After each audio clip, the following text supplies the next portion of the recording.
La idea que respalda la declaración de cada quien según su capacidad, para cada quien según su necesidad no es mala, es hermosa. Simplemente es otra forma de decir que tú eres el guardián de tu hermano. La puesta en práctica de esa hermosa idea es la que puede volverse nefasta. La participación debe ser una forma de vida, no un edicto impuesto por el gobierno. La participación debe ser voluntaria, no obligada. Pero, aquí vamos de nuevo. En el mejor de los casos, el gobierno es el pueblo, y sus programas son simples mecanismos por medio de los cuales el pueblo, como una forma de vida, los comparte con muchos otros ciudadanos. Y yo aduciría que el pueblo, colectivamente, a través de sus sistemas políticos, eligió hacerlo porque la gente ha observado, y la historia lo ha mostrado, que los que tienen no comparten con los que no tienen. El campesino ruso pudo haber esperado hasta que las ranas criaran pelo para que la nobleza rusa compartiera su riqueza, la cual, generalmente, se obtenía y acrecentaba por medio del duro trabajo de los campesinos. A los campesinos se les daba solo lo suficiente para subsistir, como un incentivo para seguir trabajando la tierra y hacer más ricos a los terratenientes. Y se habla acerca de una relación de dependencia. Esta fue la disposición de yo te ayudaré solo si tú me ayudas, más explotadora y más obscena que cualquier otro sistema que haya inventado el gobierno. Contra esta obscenidad se sublevaron los campesinos rusos.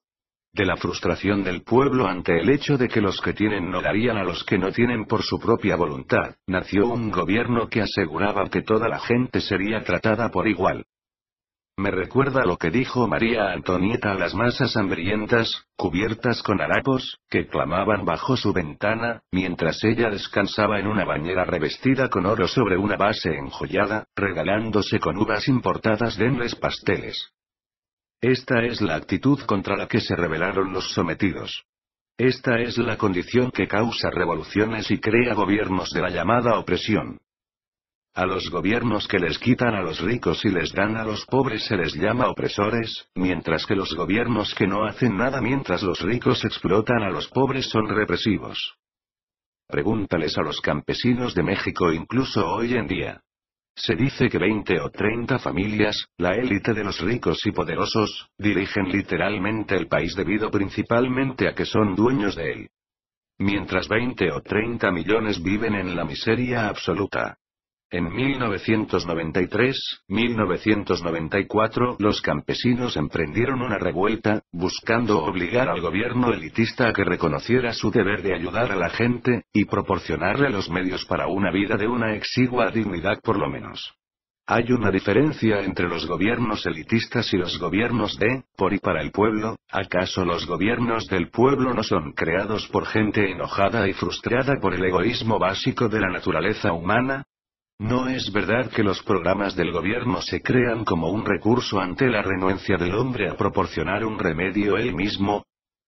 ¿No es esto la génesis de las leyes de vivienda justa, de estatutos sobre el trabajo de los menores, los programas de apoyo para madres con hijos dependientes?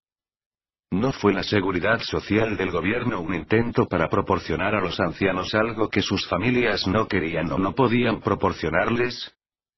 ¿Cómo reconciliamos nuestro odio por el control del gobierno con nuestra falta de voluntad para hacer algo que no tenemos que hacer cuando no hay controles?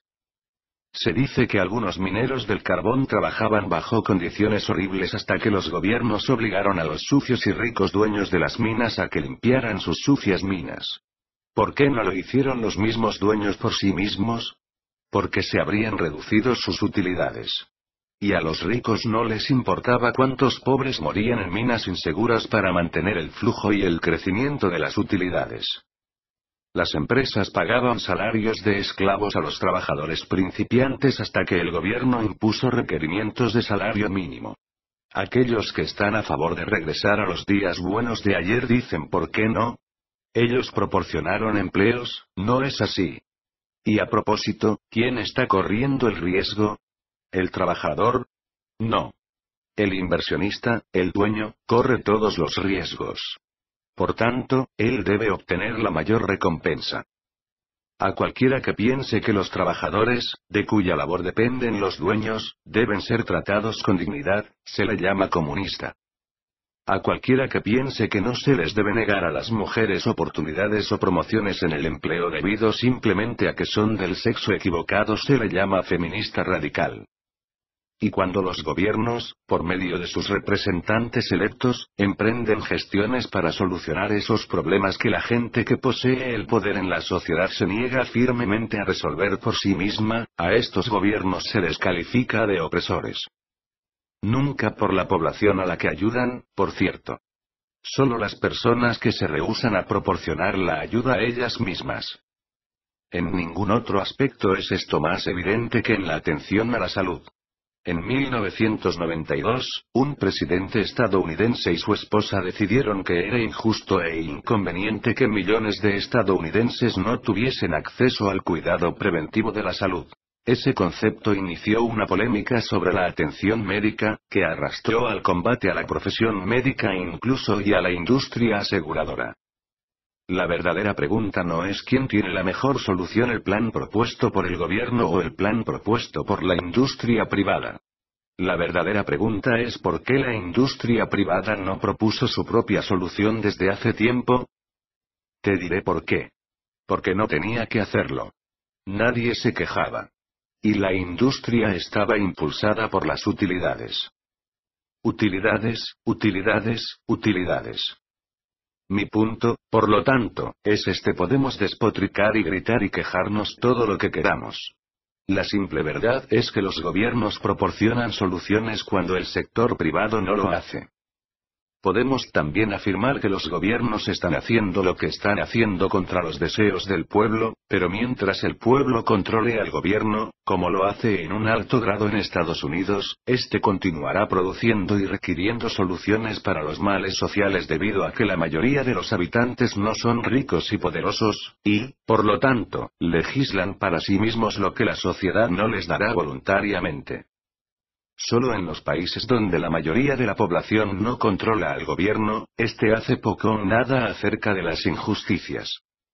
De ahí, entonces, el problema: ¿en qué medida es demasiado el gobierno? ¿Y en qué medida es demasiado poco? ¿Dónde y cómo lograremos un equilibrio? ¡Wow! Nunca te había oído explayarte así. Es el tiempo más largo, en los 2 libros, en que nos has tenido pendientes de tus palabras. Bien, dijiste que en este libro abordarías algunos de los problemas globales más grandes que enfrenta la familia del hombre. Me parece que he expuesto uno muy importante. Elocuentemente, sí. Todo mundo, durante cientos de años, pasando por Toynbee, Jefferson y Marx, han tratado de solucionarlo. ¿De acuerdo? ¿Cuál es tu solución? Vamos a tener que retroceder. Vamos a tener que revisar ciertos antecedentes. Adelante. Tal vez necesito oírlos 2 veces. Entonces empezaremos con el hecho de que yo no tengo la solución. Y eso se debe a que no veo nada de esto como problemático. Solo es lo que es, y no tengo preferencias al respecto. Aquí solo describo lo que es observable.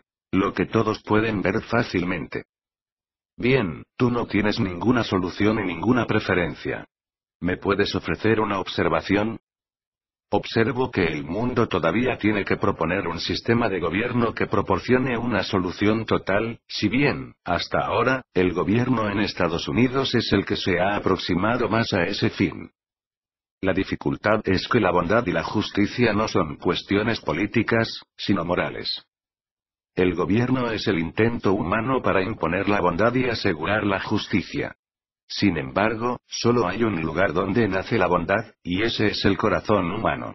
Solo hay un lugar donde se puede conceptualizar la justicia, y ese es la mente humana. Solo hay un lugar donde se puede experimentar verdaderamente el amor, y ese es el alma humana, porque el alma humana es amor. No puedes legislar la moralidad. No puedes aprobar una ley que diga amaos los unos a los otros. Ahora estamos dando vueltas en círculos, puesto que ya hemos cubierto todo esto antes.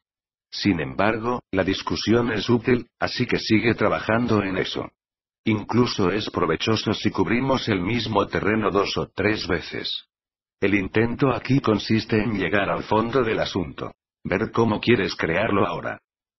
Pues bien, te plantearé la misma pregunta que te formulé antes. Todas las leyes no son simplemente un intento del hombre por codificar los conceptos morales. La legislación no es simplemente nuestro convenio combinado respecto a lo que está bien y lo que está mal. Sí. Y en tu sociedad primitiva se requieren ciertas leyes civiles, normas y reglamentos. Entiende que en las sociedades avanzadas esas leyes son innecesarias. Todos los seres se rigen a sí mismos. En esta sociedad, las personas aún se enfrentan a algunas preguntas muy elementales. ¿Te detendrías en la esquina antes de proseguir? ¿Comprarías y venderías de acuerdo con ciertos términos? ¿Habrá restricciones acerca de cómo se comportan entre sí?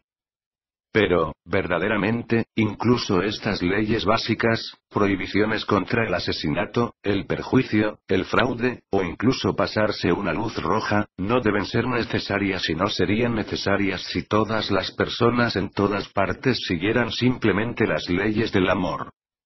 Es decir, la ley de Dios. Lo que se necesita es un desarrollo de la consciencia, no una expansión del gobierno. ¿Quieres decir que si solo siguiéramos los 10 mandamientos estaríamos bien? No existe algo como los 10 mandamientos. Véase el libro anterior para un análisis completo del tema. La ley de Dios es no ley. Esto es algo que no puedes entender. Yo no requiero nada. Muchas personas no podrán creer tu última declaración. Pídeles que lean el libro anterior. En él se explica completamente todo esto. ¿Es eso lo que sugieres para este mundo? ¿La anarquía completa? No sugiero nada. Solo observo lo que funciona. Te estoy diciendo lo que es observable. Y no observo que pudiese funcionar esa anarquía, la ausencia de gobierno, normas, reglamentos o limitaciones de cualquier clase. Un arreglo de este tipo solo es práctico en seres avanzados, lo que no observo que sean los seres humanos. Por lo tanto, se va a requerir cierto nivel de gobierno hasta que evolucionen al punto en que harán naturalmente lo que es naturalmente correcto. Entretanto, son muy sabios en gobernarse. Los puntos que estableciste hace un momento son sobresalientes, irrebatibles. Con frecuencia, las personas no hacen lo que es correcto cuando se les deja actuar como se les da la gana. La verdadera pregunta no es por qué los gobiernos imponen tantas normas y regulaciones en la población, sino por qué los gobiernos tienen que hacerlo. La respuesta se relaciona con la consciencia de separación. El hecho de que nos veamos a nosotros mismos como separados uno del otro. Sí. Pero si no estamos separados, entonces somos uno. ¿Y no significa eso que somos responsables unos de otros? Sí, ¿y acaso no nos inhabilita para alcanzar la grandeza individual? Si yo soy responsable de todos los demás, entonces el manifiesto comunista estaba en lo correcto. De cada quien según su capacidad, para cada quien según su necesidad. Esa es, como ya he dicho, una idea muy noble. Pero se le despoja de su nobleza cuando se impone despiadadamente. Esa fue la dificultad con el comunismo. No fue el concepto, sino su ejecución. Hay quienes dicen que el concepto tenía que imponerse, ya que violaba la naturaleza básica del hombre. Le has dado al clavo. Lo que necesita cambiarse es la naturaleza básica del hombre. Ahí es donde debe realizarse el trabajo.